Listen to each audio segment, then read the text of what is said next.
എല്ലാവർക്കും സ്വാഗതം. ലോകമെങ്ങും തിരുപ്പിറവിയുടെ ആഘോഷങ്ങളിലാണ്. വലിയ പ്രതീക്ഷ ലോകത്തിന് നൽകിക്കൊണ്ട് യേശുദേവൻ തിരുപ്പിറവിയെടുത്ത ദിനത്തിൻ്റെ ആഘോഷവേളയിൽ ആ തിരുപ്പിറവി പ്രതീക്ഷയുടേതാണ്. നന്മയുടെ, പ്രത്യാശയുടെ ആ കാത്തിരിപ്പിൽ, ആ വേളയിൽ മറ്റൊരു പ്രതീക്ഷ പങ്കുവയ്ക്കുന്ന ഒരു വ്യക്തിത്വം, ഒരു വൈദികൻ. ഒറ്റ വാക്കിൽ തന്നെ, കൂടുതൽ വിശദീകരണം ആവശ്യമില്ലാതെ തന്നെ എല്ലാവരും അറിയുന്ന ആ പേര് ഫാദർ ഡേവിസ് ചിറമ്മൽ. വളരെ ഹൃദയപൂർവ്വം സ്വാഗതം ചെയ്യുന്നു ഈ വേളയിൽ അദ്ദേഹത്തെ പ്രേക്ഷകർക്കായി. നമസ്കാരം.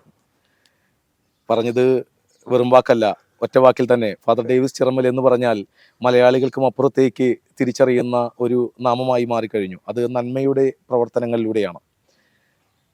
സ്വന്തം കിഡ്നി ദാനം ചെയ്തുകൊണ്ടാണ് അച്ഛൻ സേവന രംഗത്തേക്ക് കടന്നു വരുന്നത്. അങ്ങനെ പറഞ്ഞാലും ശരിയാവില്ല. ആക്സ് എന്ന സംഘടനയുടെ പ്രവർത്തനവുമായി നേരത്തെ തന്നെ സജീവമായിരുന്നു. പക്ഷേ വലിയൊരു സന്ദേശം പങ്കുവെക്കാൻ പലരും പറയുമെങ്കിലും അത് പ്രാവർത്തികമാക്കി ലോകത്തിന് മുന്നിൽ മാതൃകയായ ചിറമലച്ചനെ എന്നാണ് എല്ലാവരും സ്നേഹപൂർവ്വം വിളിക്കാറ്. ആ ചിറമലച്ചനെ തന്നെ ഈ വേളയിൽ കിട്ടിയതിൽ ഒരുപാട് സന്തോഷമുണ്ട്. പുതിയ പ്രവർത്തനങ്ങളുമായി അച്ഛൻ ഇപ്പോൾ വിദേശത്താണ്. അതിനിടയിൽ ലഭിച്ച ഒരു വേളയിലാണ് നമുക്കായി അല്പം സമയം പങ്കുവയ്ക്കുന്നത്. എന്തൊക്കെയാണ് ആ പുതിയ പ്രവർത്തനങ്ങൾ? അത് തന്നെ പറഞ്ഞു തുടങ്ങാം. അതെ, ഓക്കെ, ദാറ്റ്സ് ഗുഡ്. ഞാൻ UAE ഹയാത്ത് എന്ന് പറയുന്ന health department, health and prevention, അതിൻ്റെ അവയവദാന ഡിപ്പാർട്ട്മെന്റാണ് ഹയാത്ത്. ദാറ്റ് മീൻസ് അതിൻ്റെ അർത്ഥം ലൈഫ് എന്നാണ്. നമ്മുടെ കേരളത്തിലുള്ള മൃദുസഞ്ജീവിനി പോലെയുള്ള, പക്ഷെ അവിടെ അതൊരു വലിയ ഒരു സിസ്റ്റത്തിലാണ് അവിടെ വർക്ക് ചെയ്യുന്നത്. ഇപ്രാവശ്യത്തെ വേൾഡ് ഓർഗൻ ഡൊണേഷൻ കോൺഗ്രസ് നടന്നത് ലാസ് വേഗസിലാണ്, US. അവിടുത്തെ ആ വേൾഡ് കോൺഗ്രസ് സ്പോൺസർ ചെയ്തത് UAE ആണ്. ഞാൻ UAEയുടെ ഡെലഗേറ്റ് ആയിട്ടാണ് അതിൽ പങ്കെടുത്തത്. അവരെന്നെ UAEയുടെ ഡെലഗേറ്റ് ആയിട്ട് പോയി എന്നുള്ളതാണ്. ആ രാജ്യത്ത് ഒരു 10 വർഷം മുമ്പ് അവയവങ്ങൾ ദാനം ചെയ്യുന്നതിനെ കുറിച്ച് മിണ്ടാൻ പോലും പാടില്ലാത്ത രാജ്യമായിരുന്നു. ഇപ്പൊ 10 വർഷങ്ങൾക്ക് ശേഷം അവിടെ ബന്ധുക്കൾക്ക് ദാനം ചെയ്യാം, ഇപ്പൊ മരണശേഷം ദാനം ചെയ്യാം. അടുത്ത നിയമം വരാൻ പോണത് ഒരു ബന്ധമില്ലാത്ത എന്നെ പോലെ ഓൾട്രിസ്റ്റിക് ഡൊണേഷൻ പോലെ അവർ പാസ്സാക്കി. അപ്പൊ അത്രയധികം വ്യത്യാസം വന്ന ഒരു രാജ്യം. ആ രാജ്യത്ത് ലോകത്തുള്ള 200-ൽ പരം രാജ്യത്തുള്ള ആൾക്കാർ അവിടെ താമസിക്കുന്നത്. 20% പേരെ ലോക്കൽ പീപ്പിളുള്ളൂ, 80% പ്രവാസികളാണ്. അപ്പൊ അവരുടെ ഇടയിൽ ഇങ്ങനൊരു മെസ്സേജ് കൊടുക്കാൻ പറ്റാതെ ലോകത്തിന് മുഴുവൻ കൊടുക്കാവുന്ന ഒരു മെസ്സേജാണ്. നമ്മൾ പറയുന്നത് മരണശേഷം, ജീവിച്ചിരിക്കുമ്പോൾ കൊടുക്കണ കാര്യമല്ല ഞാനവിടെ സംസാരിക്കുന്നത്. മരണശേഷം നമ്മുടെ അവയവങ്ങൾ നമ്മുടെ ബന്ധുക്കൾക്കും വീട്ടുകാർക്കൊന്നും വേണ്ട. എത്രയും വേഗം 5:30 ശവടപ്പ് കഴിഞ്ഞിട്ട് വനന്തരപ്പള്ളിക്ക് ബസ് കയറി പോകണം. പിന്നെ ഇതിങ്ങോട്ട് എന്തോരം നേരം ഇരിക്കണം. അച്ഛനോട് വരാൻ വേണ്ട പള്ളിയിൽ നിന്ന്. അവിടെ പോയി 5:30 എന്ന് പറഞ്ഞിട്ട് പിന്നെ 5:45 അച്ഛൻ വന്നിട്ടില്ല. നമ്മൾ മരിച്ചു കഴിഞ്ഞാലും ഇത് തന്നെയാണ് ആൾക്കാരുടെ തിരക്കതാണ്. പക്ഷേ നമ്മുടെ മരണശേഷം നമ്മുടെ അവയവങ്ങളൊക്കെ 8-9 അവയവങ്ങളാണ് മേജറായിട്ട് നമുക്ക് കൊടുക്കാൻ പറ്റാന്ന് പറയാം. പക്ഷേ ഞാൻ ഈ വേൾഡ് കോൺഗ്രസിൽ പങ്കെടുത്തപ്പോൾ സ്പെയിൻ, UK, അമേരിക്കയിലുള്ള വിദഗ്ധരായ ആൾക്കാർ അവിടെ പറഞ്ഞത് 80 പേർക്ക് നമ്മുടെ ശരീരത്തിലെ അവയവങ്ങൾ പങ്കുവയ്ക്കാൻ പറ്റും. ഇത് കേരളത്തിലെ ആൾക്കാർ ആദ്യമായിട്ട് കേൾക്കുക. സ്കിൻ ഉൾപ്പെടെ, സ്കിന്ന്, ബോണ്, ടിഷ്യൂ, ഞരമ്പുകള്, വിപുലമായിട്ട് നമ്മൾക്ക് ഈ ലോകത്ത് ജീവൻ മാത്രം പോയിട്ടുള്ളൂ, ശരീരം മുഴുവൻ ഇവിടെ പങ്കുവെച്ചു കൊടുത്തിട്ട് പോകാൻ പറ്റും. ഇത്രയും സനാതനമായ മനുഷ്യത്വത്തിൻ്റെ, മതേതരത്വത്തിൻ്റെ, സാമൂഹ്യ നന്മയുടെ, ദൈവ നന്മയുടെ ഒരു കർമ്മം വേറെ ഇല്ല. ഇതൊക്കെ ഞാനൊക്കെ മരിച്ചു പോയൊരു 19 വർഷം കഴിയുമ്പോൾ ലോകം തിരിച്ചറിയും. അപ്പം അതുകൊണ്ട് അവയവദാനം എന്ന് പറയുന്നത് ആൾക്കാർ വിചാരിക്കുമ്പോൾ ഞാൻ കൊടുത്ത പോലെ ജീവിച്ചിരിക്കുമ്പോൾ കൊടുക്കണം ആരോടും പറയണില്ല. പക്ഷെ പറയും, നിങ്ങളുടെ കുടുംബത്തിലൊരാൾക്ക് വന്നു കഴിഞ്ഞാൽ വെട്ടൊഴിൽ നാട്ടുകാരുടെയും ഏജന്റുകളുടെയും അടുത്ത് പോയിട്ട് ചോദിക്കരുത് നിങ്ങളുടെ വീട്ടിലുണ്ട്. മറ്റേ ഇതാണ്, വീട്ടിൽ സ്വർണം വെച്ചിട്ട് എന്തിന് നാട്ടിൽ തേടി നടപ്പൂ. അത് വേണ്ട. നമ്മുടെ വീട്ടിലുണ്ട്. നമ്മുടെ വീട്ടിൽ ഒരു സങ്കടം വന്നാൽ നമ്മൾ എന്താ ചെയ്യാം? നമ്മളെല്ലാവരും ഒരുമിച്ച് കൂടി അത് പരിഹരിക്കും. അങ്ങനെയുള്ള മനസ്ഥിതി നമ്മുടെ കുടുംബത്തിൽ ഉണ്ടാവണം. അപ്പോൾ അവയവദാനം എന്ന് പറയുന്നത് ഒരു മനുഷ്യന് പ്രത്യാശ കൊടുക്കുന്ന അല്ലെങ്കിൽ ജീവൻ കൊടുക്കുന്ന ഒരു പ്രവൃത്തിയാണ് അവയവദാനം. നമുക്ക് അന്നദാനം, വസ്ത്രദാനം, മുടിദാനം, രക്തദാനം, ഭവനദാനം, കുറേ ദാനങ്ങളുണ്ട്. ഇതൊന്നും ഇതിൻ്റെ ഒപ്പത്തില്ല. കാരണം ഒരു മനുഷ്യനെ മരണത്തിൽ നിന്ന് ജീവനിലേക്ക് കരകയറ്റാൻ മുടിദാനത്തിന് പറ്റില്ല, രക്തദാനത്തിന് കുറച്ച് പറ്റും.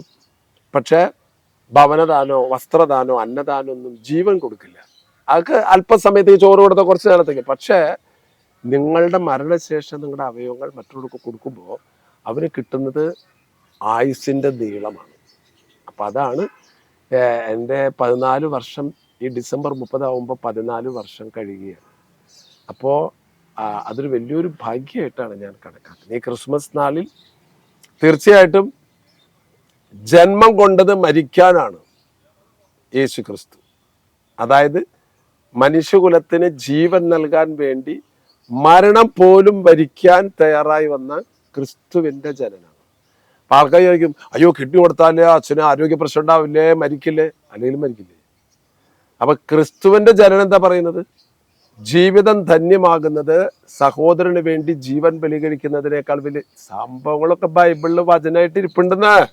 പക്ഷെ നമ്മൾ അവിടേക്കൊന്നും പോകില്ലല്ലോ. നമ്മളൊരു ക്രിസ്മസ് കേക്ക് ഉണ്ടാക്കി നല്ല ലൈറ്റ് കിട്ടുന്ന നക്ഷത്രമൊക്കെ നോക്കി കരോള് പാടി വട്ടയപ്പം മുറിച്ച് ആങ്കിട വേണമെങ്കിൽ കുറച്ച് അതുകൊണ്ട് അടിക്കും. ഇതൊന്നല്ല ക്രിസ്മസ്. ക്രിസ്തു നൽകുന്ന സന്ദേശം നിന്റെ സഹോദരന് വേണ്ടി എന്ത് റിസ്ക്കും നീ എടുക്കാൻ തയ്യാറാകുമ്പോഴാണ് നീ ക്രിസ്തുവിൻ്റെ ഭാഗമായി തീരുക. അതാണ് ക്രിസ്മസിൻ്റെ സന്ദേശം. പലപ്പോഴും നമ്മൾ വിചാരിക്കുന്നത് ഈ സന്തോഷം എന്ന് പറയുന്നത് എന്തോ കിട്ടണതാണ്. അല്ല, കൊടുക്കണതാണ് സന്തോഷം. അച്ഛൻ ഒരു വേദനിക്കുന്ന ഒരാളെ സഹോദരനായി കണ്ടുകൊണ്ട് കിഡ്നി ദാനം ചെയ്താണ്. അപ്പോൾ ഈ സമയം അനുയോജ്യമായ ഒരു വേളയാണ്. ഡിസംബർ 30-ന് 14 വർഷമാവുന്നു. വനവാസകാലം എന്നൊക്കെ 14 വർഷത്തേക്കാണെങ്കിലും നമ്മൾ പറയാറുണ്ട്. എന്തായാലും ആ ഒരു 14 വർഷത്തെ ഇടവേളയ്ക്ക് ശേഷം വരുമ്പോൾ ആളുകളുടെ മനോഭാവത്തിൽ നമുക്ക് പൊതുവിൽ മനസ്സിലാക്കാൻ പറ്റും ആ ഭയം കുറേ ഇല്ലാതായിട്ടുണ്ട്. ഇപ്പോൾ അച്ഛൻ എങ്ങനെ പറയാൻ പറ്റും? കുറേയല്ല. ഞാൻ അന്ന് എൻ്റെ ഓപ്പറേഷൻ കഴിഞ്ഞപ്പോൾ പറഞ്ഞു 10 വർഷത്തിനുള്ളിൽ 100 പേരെങ്കിലും ഞാൻ ചെയ്ത പോലെ ചെയ്യുന്ന അന്ന് ഞാൻ പറഞ്ഞു. ഇന്ന് 300 പേരെ, അത്രമാത്രം എന്നെ പോലെ ഒരു പരിചയമില്ലാത്ത ആൾക്കാർക്ക് കൊടുക്കുന്നത് 300-ൽ പരായി. പിന്നെ ബന്ധുക്കൾക്കും കുടുംബാംഗങ്ങൾക്കും കൊടുക്കുന്നത് അതിനേക്കാൾ ഏറെയായി.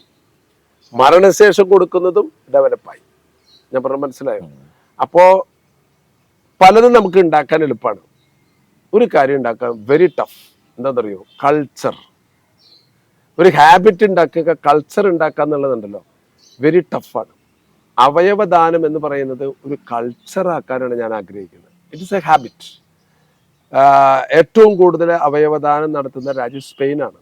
60% പേര് മരണശേഷം അവിടെ കൊടുക്കും. അതുകൊണ്ട് അവിടെ ഏത് കിഡ്നി, ഹാർട്ട്, ലിവർ പേഷ്യന്റും ഒരു സങ്കടമില്ല. കാരണം ഓപ്പറേഷന് കിഡ്നി വേണോ ഹാർട്ട് വേണോ അന്വേഷിക്കേണ്ട ആവശ്യമില്ല.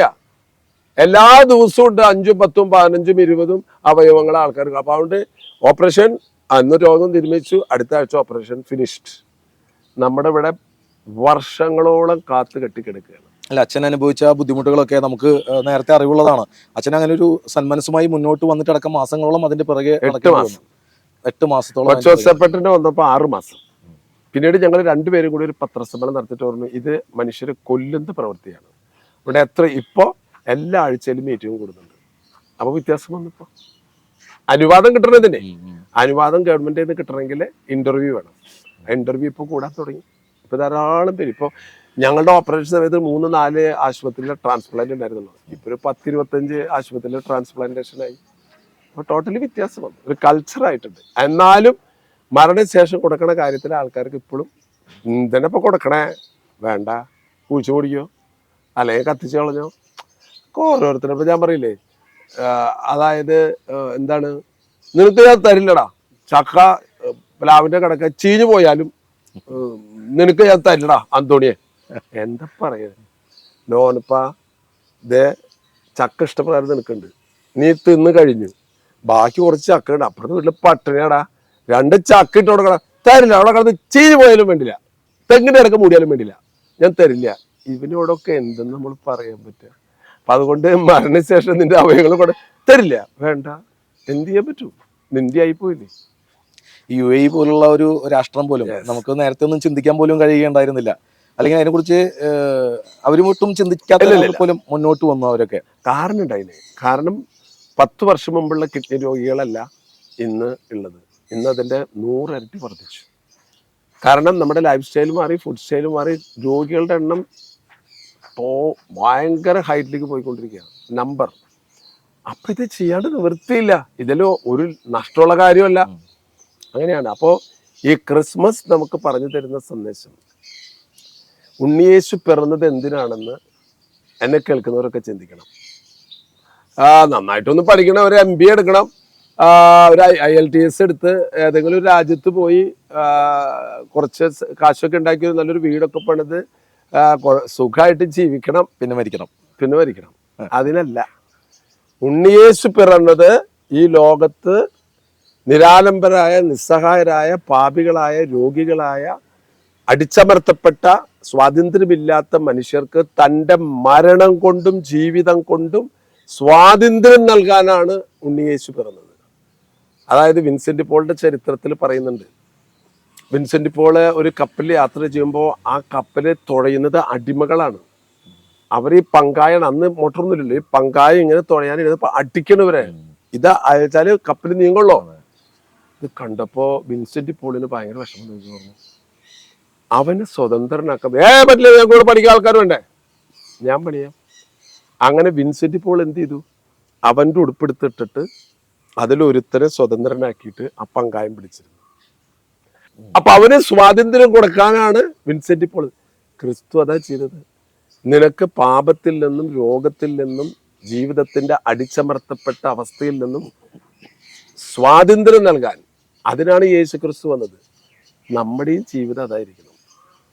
നമ്മള് നേർച്ചപ്പെട്ടിയിൽ 1 രൂപ കോയിൻ ഇട്ടിട്ട് 10 കോടിയിലൊരു പ്രോജക്റ്റ് ഉണ്ട്, എങ്ങനെയെങ്കിലും നടത്തി തരണം തമ്പുരാനെ എന്നിട്ടിപ്പോ നീ ഇട്ട് 1 രൂപയുടെ കോയിനാണ് ഞാൻ ഇട്ടുള്ളത്, ഭയങ്കര നഷ്ടമാണ്. എന്ത് 1 രൂപയുടെ കോയിൻ ഇട്ടിട്ട് 10 കോടിയുടെ പ്രോജക്റ്റ് ദൈവത്തോട് പറയുന്ന മനുഷ്യനാണ്. അതായത് ചൂണ്ടിയിട്ട് മീൻ പിടിക്കുക. ഇതൊന്നല്ല. നമ്മള് ജീവിതത്തിൽ ഏറ്റവും കൂടുതൽ കൊടുക്കേണ്ടത് ദൈവത്തിനാണ്, അപ്പനല്ല, അമ്മയ്ക്കല്ല. ഏറ്റവും കൂടുതൽ കൊടുക്കേണ്ടത് സ്നേഹം ദൈവത്തിനാണ്. ഏറ്റവും കൂടുതൽ കൊടുക്കേണ്ടത് ജീവിതം ദൈവത്തിനാണ്. ആ ദൈവത്തിന് കൊടുക്കണമെന്ന് പറയുന്നത് ഈ സഹോദരന്മാർക്ക് കൊടുത്ത്, അതായത് എൻ്റെ അപ്പനമ്മയ്ക്കും ഭാര്യയ്ക്കും മക്കളും കൊടുക്കണതല്ല, ചെറിയവരിൽ ഒരുവന് നീ കൊടുക്കുമ്പോഴാണ്. അതാണ് ക്രിസ്മസ് എന്ന് പറയുന്നത്. അവിടെ ചെറിയവരെ വന്നത്, ആട്ടിടയന്മാരെ വന്നത്. പക്ഷെ രാജാക്കന്മാരെയും നമ്മൾ കർത്താവ് വരണ്ടെന്ന് പറഞ്ഞില്ല. അപ്പൊ അവിടെ ചെറിയവനെന്നോ വലിയവനെന്നോ വ്യത്യാസമില്ലാത്ത ക്രിസ്തുവിനെയാണ് നമ്മൾ കാണുന്നത്. നമ്മളൊക്കെ എന്ന് പറഞ്ഞു കഴിഞ്ഞാൽ, ഞാൻ പലപ്പോഴും വലിയ വലിയ വീടുകളിലെ അലങ്കാരങ്ങളും പൂത്തിരി, മത്താപ്പ്, പടക്കം, വട്ടയപ്പം, കേക്ക്, ആൾക്കാരൊക്കെ വന്നു, രാത്രിയിലെ കരോള്, പള്ളി പോയി വന്ന് സുഖമായി ഭക്ഷണം കഴിച്ച് കിടന്നുറങ്ങി. പിറ്റേ ദിവസം എല്ലാവരും ജോലിക്ക് പോയി. ഇതെന്തൊട്ട് ക്രിസ്മസ് ഉണ്ടത്? ക്രിസ്തു കാണിച്ചു തന്ന ക്രിസ്മസ് അതല്ല. ആട്ടിടയന്മാരെയും രാജാക്കന്മാരെയും തൻ്റെ അടുത്ത് കൊണ്ടുവന്ന്, നമ്മൾ നിർധനരെയും പാവപ്പെട്ടവരുടെയും അവരുടെ അടുത്തേക്ക് ചെല്ലുമ്പോഴേ ക്രിസ്മസ് ആവുള്ളൂ. അവർക്ക് ജീവിതത്തിൽ പ്രത്യാശ കൊടുക്കുന്ന, ജീവൻ കൊടുക്കുന്ന. എന്ത് പറഞ്ഞിട്ട് കാര്യം? ആൾക്കാരിങ്ങനെ വലിയ വലിയ വായലൊക്കെ, ഇപ്പൊ ഞാനിത് മൈക്കിൽ പറയണ പോലെയൊക്കെ പറഞ്ഞിട്ട് കാര്യമില്ല. പക്ഷെ മുഴുവനായിട്ടും കേൾക്കുന്നില്ല എന്ന് പറയാനാവില്ല. അച്ഛൻ പറയുന്ന പല വാക്കുകളും സമൂഹം ഏറ്റെടുക്കുന്നുണ്ട്. ഒരിക്കൽ അച്ഛൻ ഒരു പള്ളിയിലാണോ അതോ പുറത്താണോ പറയുന്നതിനിടെ പറയുകയുണ്ടായിരുന്നു, നീ ഇങ്ങനെ കാശൊക്കെ സൂക്ഷിച്ചു വെച്ചിട്ട് എന്തിനാടാ, നെയ്മീനുണ്ടല്ലോ പുറത്ത് വാങ്ങാൻ കിട്ടുന്നത്, നീ അതൊക്കെ വാങ്ങി കഴിക്കുക എന്ന് പറയുന്ന അത്. അതായത് ശരിക്കും മനുഷ്യന്മാർ പലരും മണ്ടന്മാരാണ്. ഞാൻ ആരെയും മണ്ടനാക്കി പറയല്ല. നിന്റെ കയ്യിൽ ഒരു ജീവിതം തന്നിട്ടുണ്ട്, നീ എന്തിനു ഉപയോഗിക്കണേ? നിന്റെ കയ്യില് ഒരു കുടുംബം തന്നിട്ടുണ്ട്, നീ എന്തിനു ഉപയോഗിക്കണേ? നിന്റെ കയ്യില് അറിവ് തന്നിട്ടുണ്ട്, നീ എന്തിനു ഉപയോഗിക്കണേ? നിനക്കൊരു മനസ്സ് തന്നിട്ടുണ്ട്, നീ എന്തിനു ഉപയോഗിക്കണേ? ഏറ്റവും അവസാനം നിന്റെ കയ്യിൽ കുറച്ച് കാശ് തന്നിട്ടുണ്ട്, നീ എന്തിനു ഉപയോഗിക്കണേ? നിന്റെ സുഖത്തിനും നിന്റെ സൗകര്യത്തിനും നിന്റെ നേട്ടങ്ങൾക്കും വേണ്ടി മാത്രമാണ് നീ ഉപയോഗിക്കണേ. അങ്ങനെ ഉപയോഗിച്ചാൽ ആ ഉപയോഗങ്ങൾക്കൊന്നും വേറെ ഉപയോഗം ഉണ്ടാവില്ല. നാം അവരർക്ക് വേണ്ടി ജീവിതത്തിൽ പലതും മാറ്റിവെക്കുമ്പോഴാണ് നമ്മുടെ സമയത്തിനും സമ്പത്തിനും ജീവിതത്തിനും മഹത്വം ഉണ്ടാകുക. ഞാൻ നിങ്ങളോട് സിമ്പിൾ കാര്യം ചോദിക്കാം. ഒരു 2000-ന്റെ നോട്ട് ഞാനിങ്ങനെ കൈപിടിച്ചിരിക്കുക. ഈ നോട്ട് നമുക്ക് തിന്നാൻ പറ്റുമോ? ഇല്ല. എടോ, അത് കൊടുത്തിട്ട് നീ എന്തെങ്കിലും വാങ്ങിച്ച് കഴിച്ചാലാണ് ആ നോട്ട് നിനക്ക് ഉപകാരമുള്ളതായത്, മൂല്യമുള്ളതാണ് അല്ലേ? ഇതുപോലെ നിന്റെ ജീവിതം, നീ അരമണത്ത് എഴുന്നേറ്റ് കുളിക്കുക, ഭക്ഷണം കഴിക്കുക, ജോലിക്കോ വരിക, ഡ്യൂട്ടി പോവുക, ഭക്ഷണം കഴിക്കുക, കിടന്നുറങ്ങുക, എന്തൊട്ട് മൂല്യമുണ്ടെന്ന് പറയുന്നത്? നീ നിനക്ക് വേണ്ടി ജീവിക്കുന്നു, നിന്റെ സുഖങ്ങൾ നോക്കുന്നു, ആരും നിന്നെ വിലമതിക്കില്ല. എന്തുകൊണ്ടാണ് ഗാന്ധിജിയും മദർ തെരേസയും ഒക്കെ ലോകം ബഹുമാനിക്കാൻ കാരണം? ദേ ലിവ്ഡ് ഫോർ അതേഴ്സ്. ക്രിസ്തു ജനിച്ചതും ജീവിച്ചതും മരിച്ചതും മറ്റുള്ളവർക്ക് വേണ്ടിയിട്ടാണ്. അതാണ് ക്രിസ്മസ് നാനാജാതി മതസ്ഥര് ആഘോഷിക്കുന്നതിന്റെ കാരണം. ഈ ജയന്തി ആഘോഷിക്കുന്നത് കുറച്ച് പേരുടെ ഉള്ളൂ. ഇപ്പോൾ ക്രിസ്മസ് വരുമ്പോൾ ക്രിസ്തു ജയന്തി, അല്ലെങ്കിൽ കൃഷ്ണ ജയന്തി, ഗാന്ധി ജയന്തി എന്നൊക്കെ കേട്ടിട്ടുണ്ട്. പലപ്പോഴും മരണമാണ് ആൾക്കാർ വിശുദ്ധരുടെ ഒക്കെ ആഘോഷിക്കും. ജയന്തി ആഘോഷിക്കുന്നത് ക്രിസ്തുവിൻ്റെ 2000 വർഷം ജയന്തി ആഘോഷിച്ചിട്ടുള്ള ഒന്നുമില്ല. അത് ക്രിസ്തുവിൻ്റെ ജനനം. കാരണം ആ ജനനം തന്നെ മറ്റുള്ളവർക്ക് വേണ്ടി മരിക്കാനാണ്. അപ്പോൾ ഈ ജനനത്തിൻ്റെ അർത്ഥം പൂർണ്ണമാകുന്നത് അവരുടെ ജീവൻ കൊടുക്കാൻ ഞാൻ ജനിക്കുന്നു. എന്നെ കേൾക്കുന്ന പ്രിയമുള്ളവരെ, പല മനുഷ്യരും ഞാൻ മണ്ടന്മാരാണെന്ന് പറയാൻ കാരണം അവരുടെ സമ്പത്ത് അവർക്ക് സമാധാനം കൊടുക്കാതെ മരിച്ചു പോകുമ്പോൾ ആ സമ്പത്തൊക്കെ ഇവിടെ ഇട്ടിട്ട് പോവുക. നമ്മുടെ ശരീരം തീർച്ചയായിട്ടും ഓരോ വർഷം കഴിയുമ്പോഴും രോഗം വരുന്നുള്ള കാര്യം ഉറപ്പാണ്. എന്നിട്ടും മനുഷ്യൻ വിചാരിക്കുന്നത് എനിക്ക് ഒന്നും വരില്ല എന്നുള്ളതാണ്. അതുകൊണ്ട് ക്രിസ്മസ് എന്ന് പറയുന്നത് അവരന് സന്തോഷം കൊടുക്കാനുള്ള വലിയ അവസരമാണ്. അപ്പോൾ നിങ്ങൾ വട്ടയപ്പം ഉണ്ടാക്കിയിട്ട് അപ്പുറത്ത് വീട്ടിൽ കൊടുക്കാണ്ട് കഴിക്കരുത്. പുൽക്കൂട് പണിയുമ്പോൾ അപ്പുറത്ത് വീട്ടിൽ പുൽക്കൂട് ഉണ്ടാക്കിയിട്ടുണ്ടോ എന്ന് എത്തിച്ചൊന്ന് നോക്കിക്കോ. ഉണ്ടെങ്കിൽ ഇല്ലെങ്കിൽ ഒരു പുൽക്കൂട് അവർക്ക് പണിത് കൊടുക്കാൻ നോക്കുക. നമ്മുടെ വീട്ടിലൊക്കെ ബലൂൺ തൂക്കുമ്പോൾ അപ്പുറത്ത് വീട്ടിൽ ബലൂൺ ഇല്ലടാ, ആ 10 ബലൂണാണോ കൊണ്ടുകൊടുത്തടാ, അപ്പം നിന്റെ ക്രിസ്മസിന് മഹത്വം ഉണ്ടാവും. ഇത് ഇറച്ചിയും മീനും എല്ലാ സാധനങ്ങളും വെച്ചിട്ട് നീ കഴിക്കുകയാണ് മേശപ്പുറത്തിരുന്ന്. അപ്പുറത്തെ വീട്ടുകാരന് ചിലപ്പോൾ പഴങ്കഞ്ഞി ആയിരിക്കാം. ഇറച്ചി കൂട്ടാൻ ഒരു പാത്രത്തിലാക്കിയിട്ട് മോനടാ ആ തോമസിന് ബില്ലോൺ എടുത്തടാ, എന്തിനാപ്പാ? എടാ അവർക്കൊന്നുമില്ലടാ തിന്നാനായിട്ട്. എന്തത് ബീഫണ്ടാ അവിടെ കൊണ്ടു കൊടുക്കുമ്പോൾ ഇതെന്തത് അപ്പം തന്നു വിട്ടതാ ക്രിസ്മസ് ആയിട്ട്. വട്ടപ്പല്ലടാ, അയ്യോ വട്ടപ്പം മറന്നു, വട്ടപ്പം എടുത്തുകൊണ്ടിരാ, വട്ടപ്പം കൊണ്ടു കൊടുക്കുക. അവൻ ആ വട്ടപ്പം ഇറച്ചിയും കഴിക്കുമ്പോണ്ടല്ലോ, തീർച്ചയായും നിന്റെ ക്രിസ്മസ് ധന്യമായി. ഒക്കെ കേട്ടാലും ചെയ്യണവരധികം പേരുണ്ടാവില്ല. ചെയ്യണവര് ചെയ്യട്ടെ, അതിൽ ചെയ്യാൻ പറ്റുള്ളോ. എനിക്കിപ്പോൾ 63, 64 വേണം. എൻ്റെ ജീവിതം കൊണ്ട് ഫുൾ സാറ്റിസ്ഫൈഡ് ആണ്. ചെയ്യാൻ പറ്റാവുന്ന കാര്യങ്ങളൊക്കെ ചെയ്യാണ്. ഇനിയും ചെയ്യാൻ പറ്റാവുന്നത് മരിക്കണ വരെ ഞാൻ നെഗറ്റീവായിട്ടുള്ള ആരെ എന്ത് എഫർട്ട് ഇട്ടാലും പ്രതികരിക്കില്ല. എനിക്ക് നേരമില്ലാത്ത കാരണമാണ് കേട്ടോ, ക്ഷമിക്കണം നിങ്ങൾ. ഞാൻ ആരുടെയെങ്കിലും നല്ല കാര്യങ്ങൾ കണ്ടാൽ നല്ലതാണെന്ന് പറയും, നല്ല കാര്യങ്ങൾ ചെയ്യാൻ ഓടി നടക്കും. ആരെന്ത് കുറ്റം പറഞ്ഞാലും ഞാനതിന് മറുപടിയേ പറയില്ല.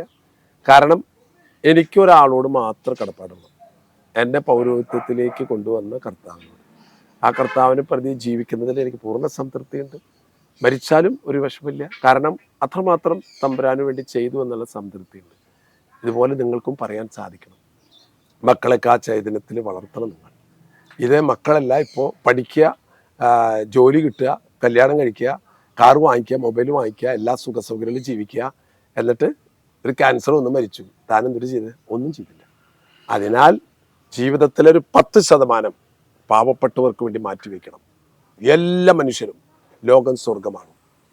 എന്ത് നിനക്ക് കിട്ടുന്നുവോ അതിൻ്റെ 10% നീ മാറ്റിവെക്കുക. നിർധനരായ, നിസ്സഹായരായ, രോഗികളായ, വേദനിക്കുന്നവരായ, ഭവനമില്ലാത്തവരായ മനുഷ്യർക്ക് വേണ്ടി നീ തന്നെ കണ്ടെത്തുക, നീ തന്നെ കൊടുക്കുക. അങ്ങനെ ക്രിസ്മസ് ഒരു ദിവസത്തെ ആഘോഷമല്ല, ജീവിതകാലം മുഴുവൻ സന്തോഷിക്കാനുള്ള അവസരം ഉണ്ടാകട്ടെ. ഞാൻ ഓടി നടക്കുകയാണ്. എന്നെ കേൾക്കുന്ന ആരെയെങ്കിലുമൊക്കെ എപ്പോഴെങ്കിലുമൊക്കെ കണ്ടുമുട്ടും. അപ്പം നമുക്ക് വർത്താനം പറയടാ. അപ്പോൾ happy Christmas and many many happy returns of the day. ക്രിസ്തു ഇളം കൈകളും കാലുകളുമായി പുൽക്കൂട്ടിൽ കിടക്കുന്ന ക്രിസ്തുവിൻ്റെ മുഖത്തേക്ക് നോക്കുമ്പോൾ നമ്മുടെ മുഖം പ്രകാശമാനമായി തീരട്ടെ. അടുത്തിരിക്കുന്ന ഔസപിതാവും മാതാവും അവർ ഈ ലോകത്തിലെ പരമദരിദ്രരായിട്ട് ജീവിച്ചവരാണ്. പക്ഷേ ലോകത്തിൻ്റെ മുമ്പിൽ സമ്പന്നരാണ്. ദൈവത്തെ കൂടാതെയുള്ള സമ്പത്ത് നമുക്ക് നാശമേ തരികയുള്ളൂ. ദൈവത്തോട് കൂടിയുള്ള സമ്പത്ത് നമുക്ക് സ്വർഗം നേടിത്തരും. Happy Christmas. അച്ഛൻ നേരത്തെ പറഞ്ഞ പോലെ ഒരു 10 ബലൂൺ അപ്പുറത്തെ വീട്ടിലേക്ക് കൊടുക്കട എന്ന് പറഞ്ഞ ഒരു തലമുറ നമുക്ക് ഉണ്ടായിരുന്നു. പക്ഷെ ഇപ്പൊ കാലം മാറുമ്പോൾ ആ ഒരു കാഴ്ചപ്പാട് മാറുകയാണെന്ന് അച്ഛന് തോന്നിയോ? അതിനെന്താ കാരണം എന്നറിയോ? ഇന്ന് ഈ ലോകത്തിലെ എല്ലാ പ്രതിസന്ധികൾക്കും, ലോകത്ത് മുഴുവനുള്ള പ്രതിസന്ധികൾക്ക് കാരണം ഒരു ഇൻസ്ട്രുമെന്റ് ആണ്, അയൺ ബോക്സ്. അയൺ ബോക്സ് കണ്ടുപിടിച്ചത് തൊട്ടാണ് ഈ ലോകം നശിക്കാൻ തുടങ്ങിയത്. അയൺ ബോക്സ് എന്തിനു ഉപയോഗിക്കണം? മലയാളത്തിൽ പറ. തേപ്പ്. തേച്ച് മിനുക്കണ്ട, തേപ്പ്. ഈ തേപ്പാണ് ലോകത്തിൽ അധികം നടക്കുന്നത്. അതുകൊണ്ടാണ് ഈ ലോകം നശിച്ചു പോയത്. കാരണം അവൾ എന്നെ തേച്ചു, ഇവൻ എന്നെ തേച്ചു, കമ്പനിയിൽ വന്ന് അവനെ തേച്ചു, കച്ചവടങ്ങൾ പൂട്ടി അവൻ തേച്ചു, വീട്ടില് ഭർത്താവ് തേച്ചു, മക്കള് തേപ്പിന്റെ കാലാണ് പോ. നിങ്ങളൊന്ന് ആലോചിക്കുകയും ആരും നമ്മൾ വിശ്വസിച്ചിട്ട് ഒരു കാര്യം ഏൽപ്പിക്കുക, തേപ്പണ്. അയൺ ബോക്സ് കണ്ടുപിടിച്ചവൻ ആദ്യം തല്ലിക്കൊല്ലണം. പറഞ്ഞതിന്റെ അർത്ഥം നിങ്ങൾക്ക് മനസ്സിലായിണ്ടാവും. തേക്കരുത്. കൂടെ നിൽക്കുന്നവനെ തേച്ചിട്ട് നീ പോകുമ്പോൾ നിന്നെ തേക്കാനുള്ള ആള് ലോകത്ത് ജനിച്ചിട്ടുണ്ടാവും. അപ്പൊ അതുകൊണ്ട് നമ്മുടെ കൂടെ നിൽക്കുന്നവരെ, യേശുക്രിസ്തുവിനെ കൂടെ നിൽക്കുന്നവനാണ് ഒറ്റയത്. മനസ്സിലായ? കൂടെ നിൽക്കുന്ന ആദ്യത്തെ അയൺ ബോക്സ് യൂദാസ. ഒറ്റ തേപ്പ തേച്ചു. ഏത്? അതും ഉമ്മ കൊടുത്തിട്ട തേച്ച. ഇന്ന് എന്തോരം ഹണി ട്രാപ്പ് ഉണ്ട്. അതന്നെ ഈ ഹണി ട്രാപ്പിന്റെ രാജാവ് മറ്റേ യൂദാസ ആളാണ് കണ്ടുപിടിച്ചത്. I love you. എന്താണ് ഇത്ര സ്നേഹം നിനക്ക് എന്നോട്? എനിക്ക് ഭയങ്കര സ്നേഹം തോന്നുന്നു, ഒരു ഉമ്മ തരട്ടെ. യേശുക്രിസ്തു മുഖത്ത് വെച്ച് പറഞ്ഞു, മോനെ ഹണി ട്രാപ്പാണെന്ന് എനിക്ക് മനസ്സിലായി, ഉമ്മോച്ചു. നീ ഇപ്പൊ ചെയ്തത് എന്താണെന്നറിയോ? നിന്റെ ഗുരുവും കർത്താവുമായ യേശുക്രിസ്തുവിനെ ഒറ്റാണ് ചെയ്തത്. എന്നിട്ട് അവന് മനസ്സിലായില്ല. നിങ്ങൾ പത്രം എടുത്ത് നോക്കിയാൽ ഒരു 10-25 ഹണി ട്രാപ്പെങ്കിലും തേപ്പെങ്കിലും നിങ്ങൾക്ക് വായിക്കാൻ പറ്റും. എന്ത് ചെയ്യ? മനുഷ്യൻ അവന്റെ മനസ്സ് കേടാക്കിയാൽ സുന്ദരമായ വെളുത്ത് തുടുത്ത ശരീരം ഉണ്ടായിട്ട് ഒരു കാര്യമില്ല. വെളുപ്പും സൗന്ദര്യം ഉണ്ടാകേണ്ടത് മനസ്സിലാണ്. നീ കറുത്തിരുണ്ടിരുന്നോട്ടറ, മനസ്സിലായില്ല? നിന്റെ മനസ്സിന് വെളുപ്പുണ്ടാകണം. അതിനാൽ മനസ്സിന്റെ പ്രകാശം കളഞ്ഞു കുളിക്കാതെ, ക്രിസ്തു ജനിച്ചപ്പോൾ ആകാശത്ത് നക്ഷത്രം പ്രകാശം പരത്തിയതുപോലെ നിന്റെ ഹൃദയത്തിലെ വാക്കുകളും പ്രവൃത്തികളും മറ്റുള്ളവർക്ക് പ്രകാശം പരത്തുന്നതായിരിക്കണം. അല്ലാതെ കണ്ടതിനെയും കേട്ടതിനെയും ഒക്കെ കുറ്റം പറഞ്ഞു, കുറ്റം വിധിച്ചു, ദ്രോഹിച്ചും മുറിപ്പെടുത്തിയൊക്കെ ജീവിച്ചാൽ അവസാനം ആപ്പിള് തലയിൽ വീണ ആള് പറഞ്ഞില്ലേ, അവരുടെ തലയിൽ ആപ്പിള് വീണുണ്ടാവും, മറ്റേ ന്യൂട്ടൻ. അയാൾ പറഞ്ഞു, നീ എന്ത് ചെയ്താലും അതിന്റെ ഈക്വൽ റിയാക്ഷൻ നിനക്ക് കിട്ടും. അത്ര എനിക്ക് പറയാനുള്ളൂ. പലപ്പോഴും നമ്മൾ വിചാരിക്കേ ഇതൊക്കെ ചെയ്തിട്ട് ആരെന്നോട് ചോദിക്കാൻ ആരുമില്ല, ആ ആപ്പിൾ തന്നെ വരും. ആ കർമ്മം നിന്റെ ജീവിതത്തിലേക്ക് വരും. അപ്പൊ അതുകൊണ്ട് അങ്ങനെയൊന്ന് നമ്മൾ മനസ്സിലാക്കുന്നത്, കോടതിയല്ല നമ്മൾ ശിക്ഷിക്കുക, നമ്മുടെ മനസാക്ഷിയാണ് നമ്മൾ ശിക്ഷിക്കുക. മനസാക്ഷിയേക്കാൾ വലിയ കോടതി ഉണ്ടേ? ഇല്ല. കണ്ടില്ലേ? എടാ നീ പറ, യുദാസിനെ ആരാ തൂക്കിലേറ്റിയത്? യുദാസിനെ ആരാ മരണശിക്ഷയ്ക്ക് വിധിച്ചത്? സുപ്രീം കോർട്ടാണോ? അല്ല, അവന്റെ മനസാക്ഷി തന്നെ അവന് മരണശിക്ഷ വിധിച്ചു. അപ്പൊ ഇതൊക്കെ കണ്ടിട്ട് കേട്ടിട്ട് എന്തുട്ടെന്ന് പറയണം. ഇതൊക്കെ കേൾക്കുമ്പോഴേക്കും നിങ്ങൾക്ക് തോന്നിക്കോളാം, മനസാക്ഷിയുടെ കോടതിയിൽ നിങ്ങൾ നിരപരാധിയായിരിക്കണം. തറ വേണ്ടോ? മനസാക്ഷിയുടെ കോടതിയിൽ പീലാത്തോസിന്റെ മുമ്പിൽ നിൽക്കുന്ന യേശുക്രിസ്തുവിന്റെ മനസ്സിൽ നിരപരാധിയാണ്. കുറ്റം വിധിച്ചു, മരണശിക്ഷയ്ക്ക്. ഒരു കുറ്റവും ചെയ്തിട്ടില്ല എന്ന് പീലാത്തോസ് പറഞ്ഞിട്ട് കുറ്റം വിധിച്ചു. നമ്മളെ ഓരോരുത്തരും അവരവരുടെ മനസാക്ഷിയുടെ കോടതിയിൽ നിരപരാധികളായിരിക്കട്ടെ. ദെൻ അവൻ നോക്കിക്കൊള്ളും നമ്മുടെ ജീവിതവും മരണവും എല്ലാം. അപ്പോൾ ഹാപ്പി ക്രിസ്മസ്. ഈ സിനിമയില് പ്രാഞ്ചിയേട്ടനിലും തൂവാനത്തുമ്പികളിലൊക്കെ മമ്മൂട്ടി മോഹൻലാലും പറഞ്ഞ ഭാഷയെ ഇപ്പോൾ വിമർശിക്കുകയും അനുകൂലിക്കുകയും ചെയ്യുന്ന ഒരു നാളുകളാണിത്. അച്ഛൻ ജനിച്ചത് തൃശ്ശൂർ നഗരത്തോട് ചേർന്നുള്ള അരണാട്ടുകരയിലാണ്. അതെ. പക്ഷെ അച്ഛൻ്റെ ശൈലി, അച്ഛൻ പലതും പറയുന്നത് നെഞ്ചിലേക്കാണ് കൊള്ളുന്നത്. കുറച്ച് ഹാസ്യം പുരട്ടിയിട്ടാണെങ്കിലും അതിൽ വലിയ ഒരു സത്യമുണ്ട്. അത് പലരും ഏറ്റെടുക്കുന്നുണ്ട്, ഉൾക്കൊള്ളുന്നുണ്ട്, തിരുത്തുന്നുണ്ട്. ഈ ശൈലി അച്ഛൻ തുടക്കം മുതലേ ഉണ്ടായിരുന്നു. ഞാൻ നമ്മുടെ ഭാഷ, ഞാനിപ്പോ തൃശ്ശൂരൊക്കെ അല്ലേ ജനിച്ചു വളർന്നതൊക്കെ. നമ്മുടെ സംസാര രീതി നമ്മൾ എന്താന്ന് വെച്ചാല് അച്ഛനാവുമ്പോ നമ്മൾ വിചാരിക്കുന്നത് വിശുഹായിൽ പ്രിയപ്പെട്ട കുഞ്ഞാടുകളെ, ആ രീതി സിനിമക്കാരുണ്ടാക്കി വെച്ചില്ല. അപ്പൊ അച്ഛൻ വന്നു കഴിഞ്ഞാൽ ഇങ്ങനെ പറയാന്നല്ലേ, അച്ഛന്റെ ഭാഷയിൽ പറഞ്ഞാൽ മതി, അല്ലാതെ അച്ചടി ഭാഷയിൽ പറയേണ്ട ആവശ്യമില്ല. ഞാൻ ചിന്തിക്കുന്നത് ആരുടെ മുമ്പിലും ഞാൻ എന്തോ ആണെന്ന് കാണിക്കേണ്ട ആവശ്യം എനിക്കില്ല. ആരുടെ മുമ്പിൽ എന്തോ ആയിട്ടൊന്നും ഒരു കാര്യമില്ല. നമ്മൾ നമ്മുടെ മനസ്സാക്ഷിയുടെ ദൈവത്തിന്റെ മുൻപിൽ എന്താണെന്ന് നമുക്ക് ഉറപ്പുണ്ടെങ്കിൽ, ഇപ്പം നമ്മളെ കുറ്റമതിക്കുന്നവരുണ്ടാവാം. ഇപ്പം ചില അച്ഛൻ തമാശ പറഞ്ഞു, അച്ഛന് ഗൗരവമായിട്ട് ഒക്കെ അച്ഛൻ വളരെ തമാശയായിട്ട് പറഞ്ഞു. അതെന്താ കാര്യം എന്ന് പറയുക, അവനാ തമാശ ഉൾക്കൊള്ളാൻ പറ്റണില്ല. ഞാൻ ആരെയും കുറ്റപ്പെടുത്തിയിട്ടല്ല പറയുന്നത്, പക്ഷെ അവന്റെ മനസ്സാക്ഷിയിൽ സന്തോഷിക്കാനുള്ള അവസ്ഥയില്ല. വല്ലവരൊക്കെ ചിരിക്കണം, അതിനിപ്പോ ഇത്ര തമാശ പറയണേ. എടോ, ഈ ലോകത്തിൽ ആരാണ് ഹ്യൂമൻ ആസ്വദിക്കാത്ത ആരല്ലേ? അത് ആരാ? അവരുടെ മനസ്സിൽ വിഷമം ഉണ്ടാകുമ്പോഴാണ് അത് ആസ്വദിക്കാൻ പറ്റില്ല നമുക്ക്. ആ വിഷമമുള്ളതുകൊണ്ടാണ്. എനിക്കൊരു കുറവ് വിഷമം തോന്നാറില്ല. ഞാൻ എല്ലാവരോടും വേറൊരു ആംഗിളിൽ കൂടെ പറയും. ഞാനിപ്പോ മരണത്തെ കുറിച്ചാണ് പറയുന്നതെങ്കിലും ഞാൻ അത് അതിൻ്റെ ഒരു വേറൊരു അംശം പറഞ്ഞു കൊടുക്കും. ഞാൻ പറഞ്ഞു, നിങ്ങൾ മരിച്ചിട്ട് ബോഡി സെറ്റ് ചെയ്യുന്ന ഒരു പരിപാടി ഉണ്ട്. അടുത്താണ് ഞാൻ അറിഞ്ഞത്. അപ്പോൾ എല്ലാവരും ഒന്ന് പുറത്ത് പോകും, ബോഡി സെറ്റ് ചെയ്യണം. അതെന്തുണ്ട്? അല്ല, ബോഡി സെറ്റ് ചെയ്യണമെന്ന് എല്ലാവരും പുറത്ത് ചെയ്യും. അപ്പം ഞാനിവിടെ നിൽക്കുന്നുണ്ട്. അച്ഛൻ ഇവിടെ നിന്നോ, കുഴപ്പമില്ല. അപ്പം എനിക്ക് പെർമിഷൻ ഉണ്ട്. നോക്കുമ്പോൾ ആളുടെ തുണിയൊക്കെ മാറ്റി പഞ്ഞോട്ടൊക്കെ തുടച്ച് വൃത്തിയാക്കി. എന്നിട്ട് പിന്നെ 2 റോള് പഞ്ഞെടുത്തൊരു പരിപാടിയുണ്ട്. അത് 2 റോൾ പഞ്ഞെടുത്ത് ആ കത്രിയോടോട് കുത്തിയിട്ട് മൂക്കിലേക്ക് അങ്ങോട്ട് കയറ്റണം. 2 റോള് പഞ്ഞ മൂക്കിലേക്ക് കയറിയപ്പോൾ അപ്പം എനിക്ക് മനസ്സിലായത്, ആകെ കൂടി ലോകത്ത് നിന്ന് കൊണ്ടുപോകാൻ പറ്റാവുന്ന സാധനം 2 റോള് പഞ്ഞ്. കേട്ട ആൾക്കാർ മനസ്സിലാവും സംഭവം അച്ഛൻ പറഞ്ഞത് ശരിയാ. പക്ഷെ ആ കുത്തിക്കയറ്റണത് ഇത്തിരി ഭയങ്കര കുത്തിക്കയറ്റായി. ആയിക്കോട്ടെ, കുത്തിനെ കയറ്റണത് മരിച്ചേർക്കണ ആളല്ലേ. പിന്നെ ചില ആൾക്കാർക്ക് 2 റോൾ കൊണ്ട് തേയില ചക്കത്തോളം പോലത്തെ മൂക്കുള്ള ആൾക്കാരുണ്ട്. അപ്പൊ അവർക്കാവുമ്പോ ഒരു 3 റോള് അനുവദിക്കാനായിട്ട് നിയമസഭയിൽ പറയാം എന്ന് ഞാൻ പറഞ്ഞിട്ടുണ്ട്. ഇതിനൊക്കെ അർത്ഥം എന്താ? ഇത് പറഞ്ഞതിന്റെ ലക്ഷ്യം എന്താ? ഇത്രയുള്ളോ ഈ ഭൂമിയിൽ ഏത് കോടീശ്വരനും പോകും. അതുകൊണ്ട് ജീവിതകാലത്ത് നീ നന്മ ചെയ്തോ. മരണശേഷം നിന്നെ കുറിച്ച് ചരമപ്രസംഗം പറയുമ്പോൾ അത് ഭയങ്കര പ്രസംഗമാവെന്ന് കരുതിയിട്ട് ആലോചിച്ചിരിക്കണം മനുഷ്യ. അത് നിനക്ക് കേൾക്കാൻ പറ്റില്ല, നീ മരിച്ചു കിടക്കണം. ചരമപ്രസംഗം ഏത് കൊലപ്പുള്ളിനെ കുറിച്ച് ആരെ കുറിച്ചും നല്ലതേ പറയുള്ളൂ, മോശമായിട്ട് പറയില്ല. ചരമപ്രസംഗം കേൾക്കാൻ വേണ്ടി ജീവിക്കരുത്. കേൾക്കാൻ പറ്റില്ല. വെല്ലോന്റെ കേൾക്കാം, ഇവിടെ കേൾക്കാൻ പറ്റില്ല. നമ്മൾ മരിച്ചില്ല. അതുകൊണ്ട് ജീവിതകാലത്ത് വല്ലതും ചെയ്തോ. മരിച്ചു കഴിഞ്ഞിട്ട് എൻ്റെ ഈ സ്ഥലം ഇന്ന കാര്യത്തിന് കൊടുത്തു, മരിച്ചു കഴിഞ്ഞിട്ട് ഇന്നത്. മരിച്ചു കഴിഞ്ഞിട്ട് നീ എന്ത് ചെയ്താലും നിനക്കെന്താ ഫലം? മരിച്ചു കഴിഞ്ഞാൽ നീ ഇവിടുത്തെ ഓണറല്ല. പിന്നെ നിന്റെ മക്കള് ചെയ്തതിന്റെ പല മക്കൾക്കാ കിട്ടുക, നിനക്ക് കിട്ടില്ല. ജീവിച്ചിരിക്കുന്ന കാലത്ത് നമ്മൾ ചെയ്യുന്ന പ്രവൃത്തികളാണ് പ്രധാനം. പല മനുഷ്യരും അങ്ങനെയല്ല ചിന്തിക്കുന്നത്. പല മനുഷ്യരും ചിന്തിക്കണത് മരിച്ചു കഴിഞ്ഞിട്ട് ഇരിക്കുള്ളത്. മരിച്ചിട്ട് നീ കൊടുത്തതിൽ എന്ത് പുണ്യുണ്ട്? നിങ്ങൾ പറഞ്ഞു, എന്ത് പുണ്യുണ്ട്? മരിച്ചു കഴിഞ്ഞാൽ നിനക്ക് കൊണ്ടുപോകാൻ പറ്റാത്ത സാധനം ഇവിടെ ഇട്ട് പോകണമെന്നല്ല പറയണേ. അതിനകത്തൊരു പുണ്യിരിക്കണേ. സത്യമല്ലത്. അതിനെ കേൾക്കുന്ന നിങ്ങൾ എന്നെ കേൾക്കുന്നവർ പറ, നിങ്ങൾ മരിച്ചു കഴിഞ്ഞിട്ട് നിങ്ങളെ 10,000 കോടി രൂപ നിങ്ങളുടെ സ്വർണം പറമ്പൊക്കെ ദാനം ചെയ്തു. അല്ലാണ്ട് വേറെ വല്ലതും ചെയ്യാൻ പറ്റുമോ? മരിച്ചു കഴിഞ്ഞാൽ നീ ദാനം അല്ലാണ്ട് പിന്നെ എന്തൊരു ചെയ്യാൻ പറ്റുക? നിനക്ക് കൊണ്ടുപോകാൻ പറ്റില്ല.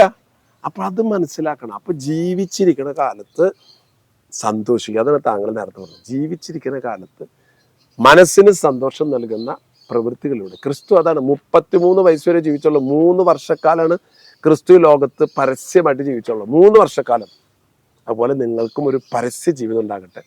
മനുഷ്യരുടെ ഇടയിലേക്ക് ഇറങ്ങിച്ചെന്ന് അവരുടെ സങ്കടങ്ങൾ പരിഹരിക്കാനുള്ള തീരുമാനം ക്രിസ്മസ് നാളിൽ പുൽക്കൂട്ടിൽ വെച്ച് ക്രിസ്തുവിന്റെ മുമ്പിൽ വെച്ച് എടുക്കുക.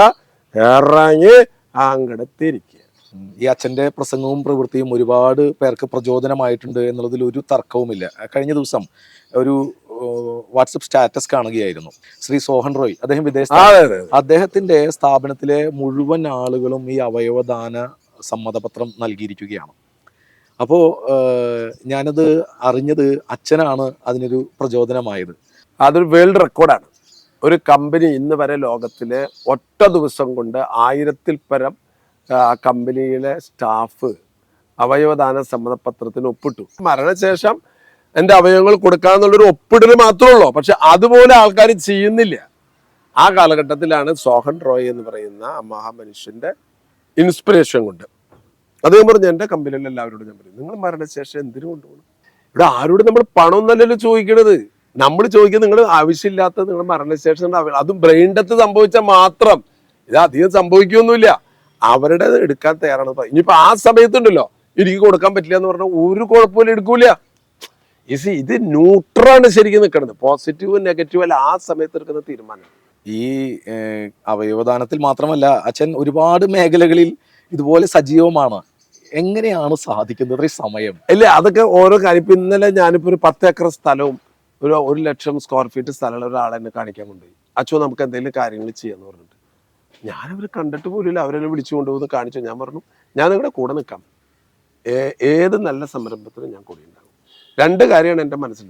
നമ്മുടെ നാട്ടിലെ ചികിത്സ പാവപ്പെട്ടവർക്ക് സൗജന്യമായിട്ട് കിട്ടണം, എഡ്യൂക്കേഷൻ പാവപ്പെട്ടവർക്ക് സൗജന്യമായിട്ട് കിട്ടും. ഇത് രണ്ടും നിർധനർക്ക് സൗജന്യമായിട്ട് കിട്ടിയാൽ ഇത് ദൈവത്തിൻ്റെ സ്വന്തം നാടാണ്. അതായത് ചികിത്സയും അതുപോലെ തന്നെ വിദ്യാഭ്യാസം കിട്ടിയാൽ ഏത് മനുഷ്യനും കുടുംബവും കരകയറും. അത് നിർധനരായിട്ടുള്ള ആൾക്കാർക്ക് ഒരു സംവിധാനം ഉണ്ടാകണം. അതിപ്പോഴും എൻ്റെ മനസ്സിലുണ്ട്. ദൈവം നിശ്ചയിക്കുന്ന സമയത്ത് സംഭവിക്കും. വേറെയും കുറച്ച് പ്രവർത്തനങ്ങൾ ഉണ്ടായിരുന്നു. ഹങ്കർ ഹണ്ട് എന്ന് പറഞ്ഞ് നമ്മൾ ഈ കോവിഡിന്റെ കാലത്ത് 362 അഗതി മന്ദിരങ്ങൾ നമ്മൾ 1,00,000 ഇപ്പോൾ 3.5-4 ലക്ഷം പേര് ഇപ്പൊ അഗതി മന്ദിരങ്ങളുണ്ട്. അവർക്കൊക്കെ നമ്മൾ 1-ാം തീയതി മാസത്തിൽ 1-ാം തീയതി 18 ലക്ഷം രൂപയുടെ ബിരിയാണിയാണ് ജയിലുകളിൽ ഉണ്ടാക്കിയിട്ട് കൊണ്ടെത്തിച്ചു കൊടുത്തിരുന്നത്. Hunger hunt. ഞാൻ അമേരിക്കയിൽ വന്നപ്പോൾ അവിടെയും ഉണ്ട് ഈ നിർധനരും വിശക്കുന്നവരൊക്കെ. അപ്പൊ ഹങ്കർ ഹണ്ട് ഇന്റർനാഷണൽ ഷിക്കാഗോയില് ട്രസ്റ്റ് ഫോം ചെയ്തു. അവിടെയുള്ള ആൾക്കാരെ കൊണ്ട്. അവിടെയും മദർ തെരേസ സൂപ്പ് കിച്ചൺ ഉണ്ട്. അതുവഴിയായിട്ട് ഇപ്പൊ നമ്മളവിടെ ഈ താങ്ക്സ് ഗിവിംഗ് ഡേ 500 ടർക്കിയാണ് നമ്മളവിടെ കൊടുത്തത്. അവിടെയുണ്ട് ആൾക്കാർ ഭക്ഷണത്തിന് ബുദ്ധിമുട്ടുന്നവർ. അങ്ങനെ എല്ലാ രാജ്യത്തും ഹങ്കർ ഹണ്ട് ഇന്റർനാഷണൽ സ്റ്റാർട്ട് ചെയ്യണം. ഇവിടെ ക്ലോത്ത് ബാങ്ക്, നിങ്ങൾക്ക് ഉപയോഗമില്ലാത്ത നല്ല ഡ്രസ്സുകൾ ഇവിടെ 5 ക്ലോത്ത് ബാങ്ക് ഉണ്ട്. വടക്കഞ്ചേരിയിലുണ്ട്, കോട്ടയത്തുണ്ട്, എറണാകുളത്തുണ്ട്, തൃശ്ശൂരുണ്ട്, ഇത് ഇവിടെയുണ്ട്, കൊരട്ടിയിലുണ്ട്. ആ ഡ്രസ്സുകൾ കൊണ്ടുവന്നാൽ അത് ഞങ്ങൾ 50-100 രൂപയ്ക്ക് കൊടുത്തിട്ട് അതുകൊണ്ട് ഇപ്പോൾ ഇവിടെ കൊരട്ടിയുള്ള 4-5 അഗതി മന്ദിരങ്ങളിൽ എല്ലാ ആഴ്ചയും നമ്മൾ ഭക്ഷണം കൊണ്ട് എത്തിച്ചു കൊടുക്കുന്നുണ്ട്. അപ്പൊ ഇതൊക്കെ നമുക്ക് ചെയ്യാവുന്ന കാര്യങ്ങളാണ്. പക്ഷെ മനുഷ്യൻ അവന്റെ ഭക്ഷണം വായയിലേക്ക് പോണത് മാത്രം കരുതിയിരിക്കുക.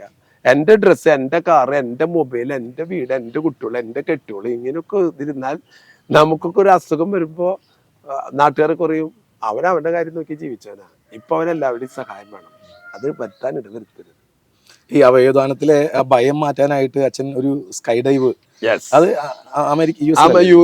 യു കെയിൽ ലങ്കാസ്റ്റർ എന്ന സ്ഥലത്ത് വെച്ച് അവിടെ കിഡ്നി കെയർ എന്ന് പറയുന്ന ഓർഗനൈസേഷന് വേണ്ടി 15,000 അടിയിൽ മുകളിൽ നിന്ന് നമ്മൾ സ്കൈ ഡൈവ്, ഞാൻ മാത്രമുള്ള ലോകത്തിലെ ഒരു ഡോണർ സ്കൈ ഡൈവ് നടത്തി.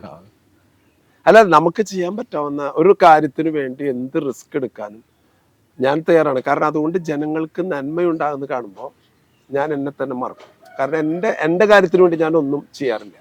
ഞാൻ എന്ത് ചെയ്യണ്ടെങ്കിലും എൻ്റെ ആൾക്കൊരു അച്ഛന് പരസ്യത്തിന് വേണ്ടി പബ്ലിസിറ്റി പറയുന്നത് ഞാൻ മിണ്ടാറില്ല. കാരണം ഞാൻ മരിക്കുന്നോട് കൂടെ പബ്ലിസിറ്റി കഴിഞ്ഞല്ലോ. അപ്പൊ പിന്നെ അവർക്ക് മിണ്ടാൻ പറ്റില്ലല്ലോ. അപ്പൊ അതുകൊണ്ട് ഞാൻ അതിനൊന്നും ഉത്തരം പറയാറില്ല. കാരണം ഞാൻ ചെയ്യുന്ന പ്രവൃത്തികൾ എന്ത് ലക്ഷ്യത്തോടെയാണെന്ന് ആരെയും ബോധ്യപ്പെടുത്തേണ്ട, എനിക്ക് എൻ്റെ മനസ്സാക്ഷിയും ദൈവത്തെയും ബോധ്യപ്പെടുത്തണം. അപ്പൊ അതുകൊണ്ട് പലരും പറയും അച്ഛപ്പ ടി വിയിൽ ഒന്നിരുന്നിട്ട് പറയണു, ഇതൊക്കെ ടി വിയിൽ ഒന്ന് പറയേണ്ട ആവശ്യമുണ്ടോ എന്ന് പറയും. അതായത് നല്ലത് കേൾക്കാൻ സഹിക്കാൻ പറ്റാത്ത ആൾക്കാരുണ്ട്. എന്നാൽ തിന്മ വല്ലത് ഇട്ടോക്കിയാൽ അവനൊക്കെ ഇരുന്നിട്ട് കാണും കേട്ടോ. അങ്ങനെ ഉണ്ടായില്ലേ, ഇങ്ങനെ ഉണ്ടായില്ലേ, മനുഷ്യരെ കൊന്നു തിന്നാ അമ്പടാ, അതെന്നെ കണ്ടുകൊണ്ടിരിക്കുക. അതായത് ഈ ലോകത്ത് നടക്കുന്ന തിന്മകളാണ് ഏറ്റവും കൂടുതൽ മനുഷ്യർ വീഡിയോയിൽ കാണുന്നത്. നല്ലത് കേട്ട് കഴിഞ്ഞാൽ എന്തിനിപ്പോ അതൊക്കെ പറയണ്ട, ഒരാൾ കിഡ്നി കൊടുത്ത കാര്യത്തിൽ പറയേണ്ട വല്ല ആവശ്യമുണ്ടോ? അല്ല, ഒരാളുടെ കിഡ്നി കട്ടെടുത്തുകൊണ്ട് അത് പറ, അതെന്താ ഉണ്ടായത്? അയാളെ പിടിച്ചു കൊണ്ടുപോയി ആള് കീറി മുറിച്ച് കിഡ്നി എടുത്തു. ഒരാൾ കിഡ്നി ദാനമായിട്ട് കൊടുത്തു, അതിപ്പോ എന്തിനീ പറയണേ? ഒരു കയ്യരുന്ന് മറ്റേ കയ്യെ പറയാൻ പാടില്ല എന്നൊക്കെയല്ലേ പറഞ്ഞിട്ടുള്ളത്. ഈ ലോകത്തിലെ തിന്മകൾ ആസ്വദിക്കുന്ന ആൾക്കാരായി മാറിയിരിക്കുന്നു. എൻ്റെ ജീവിതത്തിൽ അങ്ങനത്തെ കാര്യം കേൾക്കാനുമില്ല, പറയാനും. ഈ അവയവദാനവുമായി ബന്ധപ്പെട്ട് കുറെ വർഷങ്ങളായിട്ട് അച്ഛൻ അടുത്തറിയുന്ന ഒരു വ്യക്തിയാണ്. അപ്പൊ നേരത്തെ പറഞ്ഞതിലൊരു വരി ഞാൻ പ്രത്യേകം ശ്രദ്ധിക്കുകയുണ്ടായി. അത് നമ്മുടെ ഈ ഭക്ഷണ രീതി, ഈ വലിയ രീതിയിൽ ഈ കിഡ്നി. ഇപ്പൊ ഞാൻ ഇന്നലെ പോയ സ്ഥലത്ത് ഞാൻ സംസാരിച്ചതാണ്. അതായത് ആരും ക്യാൻസർ രോഗിയായിട്ട് ജനിക്കുന്നില്ല. ഒരു 5% ഉണ്ടാകാം ജനിതക രീതിയിൽ. ബാക്കിയുള്ളവരെല്ലാവരും ഇത് വൈറസ് അല്ല, ക്യാൻസർ വൈറസ് അല്ല, ക്യാൻസർ പകർച്ചവ്യാധി അല്ല. പിന്നെ എങ്ങനെ ഉണ്ടാവുന്നത്? അകത്തേക്ക് പോകണം ഭക്ഷണം. ഈ ചിക്കൻ തീറ്റ കുറച്ചില്ലെങ്കിൽ കുട്ടികൾക്ക് പോലും ഇന്ന് ക്യാൻസർ വരുന്നതിന്റെ കാരണം ഈ ചിക്കനൊന്നും സാധാ ചിക്കൻ അല്ല. നമ്മൾ പണ്ട് കാലത്ത് നിന്നിരുന്ന കോഴി നമ്മുടെ വീടിനുട്ടത്ത് ഓടി തരുന്ന കോഴിയാ. ഇപ്പൊ ആ കോഴി ഓടിയിട്ടില്ല, നടന്നിട്ടില്ല, തിന്നാൻ മുട്ടയിട. ഇതിന് ഫൈബറേ ഇല്ല. അപ്പൊ നമ്മൾ കഴിക്കുന്ന ഭക്ഷണങ്ങളെല്ലാം ഹോർമോൺസ്. അങ്ങനെ ഇപ്പൊ അമേരിക്കയിലൊക്കെ ഒരു 1000 പേരെടുത്താല് ഒരു 10-12 പേരൊക്കെ ക്യാൻസർ രോഗികളാണ്.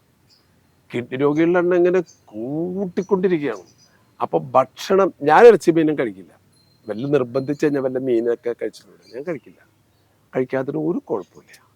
അപ്പം അതുകൊണ്ട് നിങ്ങൾ നല്ല പച്ചക്കറികൾ നിങ്ങളുടെ വീടുകളിൽ ഉണ്ടാക്കി നിങ്ങൾ അതിൽ നിന്ന് കഴിക്കുക. നിങ്ങൾ കോഴീനെ വളർത്തി അതിനെ കൊന്നു തിന്നോ, നിങ്ങൾ പന്നീനെ വളർത്തിയത് അതും വേണമെങ്കിൽ തിന്നോ, പശുവിനെ വളർത്തി തിന്നോ.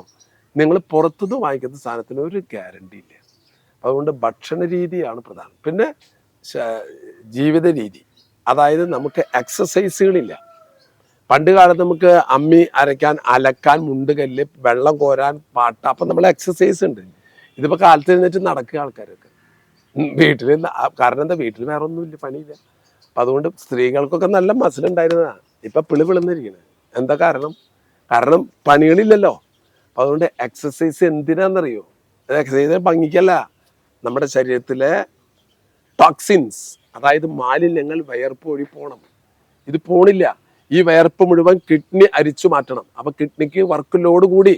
അപ്പം നിങ്ങൾ വയർക്കണം, പണിയെടുക്കണം. ഞാനോട് ചോദിക്കട്ടെ, നിങ്ങളുടെ വീട്ടിൽ എത്ര കുട്ടികൾ കൈക്കോട്ട് എന്ന് പറഞ്ഞ സാധനം കണ്ടണ്ട? ഇപ്പം ചോദിക്കുക ഞാൻ, നമ്മുടെ വീട്ടിലെ കുട്ടികൾ അകം തുടയ്ക്കാറുണ്ട്? ഞാനൊക്കെ കമന്ന് കിടന്നിട്ട് തുടച്ചിട്ടുണ്ട് വർഷങ്ങളോളം. 10ാം ക്ലാസ് വരെ അകം തുടയ്ക്കാണ്ട് ചോറ് കിട്ടില്ല. മനസ്സിലായില്ല? തെങ്ങ്, ഞാൻ തെങ്ങ് കൂടി കുത്തി നട്ടുള്ള തെങ്ങുണ്ട് അവിടെ. അപ്പൊ ഇന്നത്തെ കുട്ടികൾക്ക് കൈക്കോട്ട് എന്താണെന്ന് അറിയില്ല, അകം തുടയ്ക്കൽ അറിയില്ല. ആ കൂടി പഠിക്കുക, ചോറുണ്ണത് മാത്രമേ ഉള്ളൂ. അത് പോരാ. അവർക്ക് കൃഷി എന്തെന്ന് പഠിപ്പിച്ചു കൊടുക്കണം, അധ്വാനം എന്തെന്ന് പഠിപ്പിച്ചു കൊടുക്കണം. മാതാപിതാക്കള് അവരുടെ ജീവിതത്തിന്റെ കഷ്ടപ്പാടുകൾ മക്കൾക്ക് കാണിച്ചു കൊടുത്ത് അവരെ കൊണ്ട് പണിയെടുക്കണം, അധ്വാനിക്കണം. അതാ അവരെ ശിക്ഷിക്കാനല്ല, അവർക്ക് ആ അധ്വാനശീലത്തിന്റെ മഹത്വം മനസ്സിലാക്കാൻ. മറ്റു യൂറോപ്യൻ രാജ്യങ്ങളിലൊക്കെ കുട്ടികൾ ചെറുപ്പം മുതലേ അവര് ജോലിക്ക് പോകും, അവര് ഏൺ ചെയ്യും, എന്നിട്ട് അവരുടെ പണം കൊണ്ടാണ് അവർ ജീവിക്കുന്നത്. ഇത് നമ്മുടെ കുടുംബങ്ങളിലൊക്കെ വല്ലതും കിട്ടിയ ജോലിയില്ല, വെറുതെ ഇരിക്കുക. ഏതോ വാട്സപ്പിൽ ഞാൻ കണ്ടു, ഒരുത്തം ചെന്ന് കടയിൽ നിന്ന് സാധനം വാങ്ങിക്കാൻ ചെന്നിട്ട്, കാശില്ലടാ, ജോലി കിട്ടുമ്പോ തരാടാന്ന് പറഞ്ഞു.